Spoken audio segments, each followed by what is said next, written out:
दिल्ली में यमुना ने ऐसा रौद्र रूप धरा है जैसे पूरे शहर को डुबोने पर आमदा है। दशकों का रिकॉर्ड टूट गया, जलस्तर 208 मीटर के भी पार पहुंच गया है। हालांकि राहत की बात यह है कि बीते 2 दिनों से दिल्ली में बारिश नहीं हुई, जिसके बाद जलस्तर में धीमे धीमे कमी आ रही है।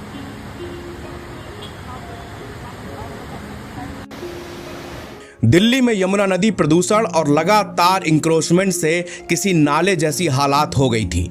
अब वह इतना विकराल रूप ले चुकी है कि पूरे दिल्ली में त्राहिमाम त्राहिमाम मचा हुआ है।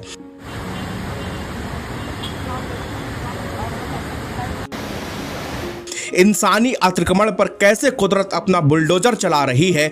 आज यमुना नदी का पानी जब लाल किले तक पहुंचा तो लोग घबरा गए हैं।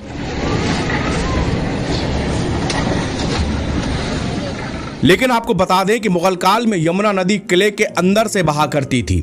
आपको भले ही आज हैरानी हो रही हो या फिर बाढ़ के बाद जिंदगी अस्त व्यस्त हो गई हो, मगर ये तस्वीर तस्दीक करती है कि यमुना आज जहां बह रही है, कभी वो उसका रास्ता हुआ करता था, या यूं कहें कि यमुना का घर हुआ करता था।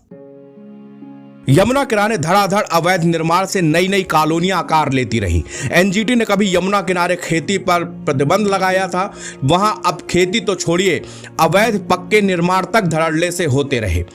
दिल्ली डेवलपमेंट अथॉरिटी ने 2020 में एनजीटी को एक रिपोर्ट सौंपी थी, जिसके मुताबिक यमुना में फ्लड प्लान में करीब 960 हेक्टेयर जमीन पर अतिक्रमण हो चुका था। यहां तक कि सरकार भी यमुना के आंचल में निर्माण से नहीं हिचकी। यमुना बैंक मेट्रो स्टेशन हो, कॉमनवेल्थ गेम विलेज हो, मिलेनियम पार्क बस डिपो हो, इसके जीते जागते सबूत है। इसका सबका निर्माण डार्क जोन यानी 0 जोन में हुआ है। प्रकृति के साथ छेड़छाड़ होगी तो उसका बुलडोजर एक ना एक दिन चलना तो तय है। ऐसा लग रहा है कि हमने दिल्ली में यमुना की जो दुर्गति की है, उसका बदला लेने पर आज ये नदी उतारू हो गई हो।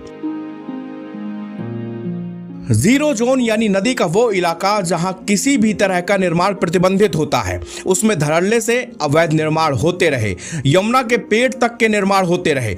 बात चाहे पूर्वी दिल्ली के मयूर विहार और आसपास के इलाकों की हो, या फिर दक्षिण दिल्ली के मदनपुर खादर की, या फिर नॉर्थ वेस्ट दिल्ली में वजीराबाद और आसपास के इलाकों की, हर जगह यमुना में बड़े पैमाने पर अतिक्रमण हुआ। डीएनडी से लेकर गीता कॉलोनी, ओखला, वजीराबाद और पल्ला बेट तक अतिक्रमण ही अतिक्रमण देखने को मिलता है। यमुना के एकदम किनारे नई नई कॉलोनियां उगती जा रही हैं। जैतपुर एक्सटेंशन, सोनिया विहार, राजीव नगर जैसी कॉलोनियां इसका उदाहरण है। एनबीटी ऑनलाइन की रिपोर्ट।